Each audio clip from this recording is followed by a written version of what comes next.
Olá, seja você muito bem-vindo a mais um Palavra Aberta aqui na TV Câmara.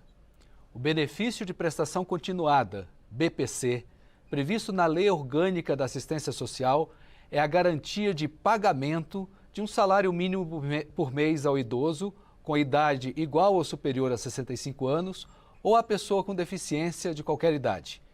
Mas há regras e um cálculo com base na renda familiar que estabelece quem pode efetivamente receber o benefício. Eu sou William França e é sobre o projeto de lei que estabelece o critério de meio salário mínimo de renda familiar per capita para acesso ao benefício de prestação continuada que eu converso agora com o deputado Ivan Valente, que representa São Paulo pelo PSOL. Deputado, seja muito bem-vindo ao Palavra Aberta aqui da TV Câmara.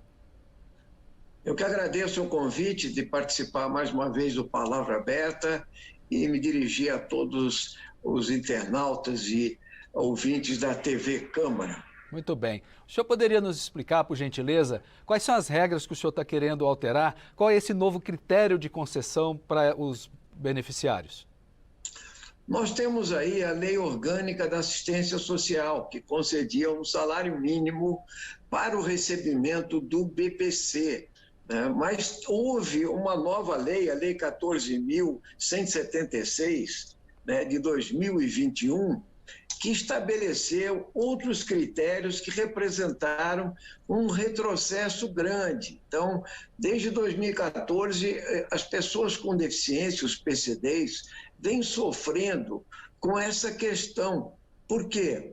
Porque ao invés de determinar um critério maior, decente para a situação que nós estamos vivendo, que é inclusive uma situação que vivemos da emergência da Covid, o empobrecimento da população e as dificuldades próprias das pessoas com deficiência, se estabeleceu um critério de miserabilidade, de vulnerabilidade muito baixo para determinar o recebimento do BPC, que era 1/4 do salário mínimo per capita.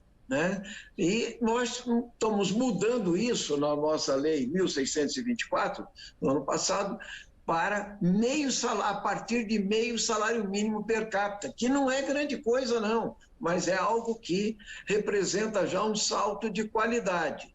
Na verdade, a própria lei de 2014, ela estabeleceria alguns critérios que colocavam o cidadão numa posição melhor de depender, veja, dependeria da dependência de terceiros, do grau de deficiência ou do grau de comprometimento do orçamento para se chegar a meio salário mínimo. E mais tarde, o ministro Gilmar Mendes, inclusive julgando uma DPF, manteve 1/4 do salário mínimo, o que para nós é um absurdo, porque o que está acontecendo no nosso país, e aí na Câmara dos Deputados, é uma violação permanente de legislação quando não precisa, inclusive de normas fiscais. Aqui nós estamos falando de dignidade da pessoa humana, de milhões de pessoas, são 25 milhões de pessoas com deficiência no nosso país, e nós temos que buscar um mínimo orçamentário, e o próprio Supremo já tinha decidido numa resolução extraordinária, em nome da proteção social, esse salário básico per capita devia ser meio salário mínimo. Essa era uma das questões que nós tratamos aqui dentro dessa nova lei, desse projeto de lei que eu apresentei esse ano, nesse momento. O senhor citou aí, o senhor falou rapidamente, dessa questão de orçamento, porque havia sido modificada a legislação e havia uma vinculação com o orçamento, ou seja, dependeria de ter verbas para poder pagar. O senhor quer mudar esse critério também, não é isso? Essa é uma segunda questão, que é a regulamentação do auxílio inclusão, que aí é toda uma discussão que está contida nessa lei 14.176, de 21, em que você estabeleceria que a pessoa poderia incluir o auxílio de meio salário mínimo, meio BPC, meio salário mínimo, desde que houvesse, digamos assim, recursos orçamentários. Não existe, não é possível você estabelecer uma legislação que dependa do orçamento estar adequado ou houver previsão orçamentária ou não faltar verbas. Ora, veja, o governo está apresentando um orçamento para 2023 em que ele já colocou lá 19 bilhões para o orçamento secreto, ou seja, emendas RP9. Né? Ou seja, está previsto lá. Agora, quando se trata de pessoas em alta vulnerabilidade, que é do que nós estamos tratando aqui, você não poderia falar em auxílio reclusão se houver condições de pagar mais meio salário mínimo, mais metade do BPC. Então, essa é uma segunda questão, William, que nós tratamos nesse projeto de lei. E a terceira seria a questão da videoconferência, porque para o estabelecimento permanente da concessão do BPC, né, os organismos de Estado, o INSS, etc., eles precisam provar que a pessoa tem uma deficiência. Durante a pandemia que nós vivemos, houve, sem dúvida, um processo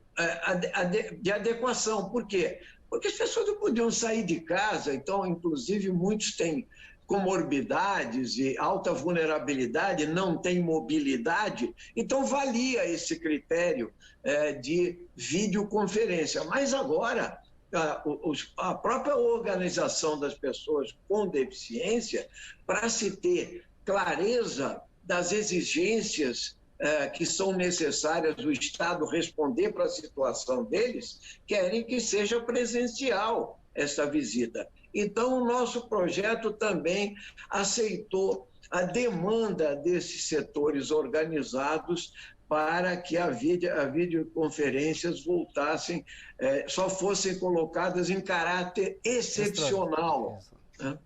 Exatamente. Deputado, o seu projeto está sendo encaminhado agora para a Comissão de Defesa dos Direitos da Pessoa Idosa. Qual a sua expectativa de tramitação na comissão? E depois ele segue um curso aqui pela Câmara até chegar, se aprovado e encaminhado ao Senado, não é isso?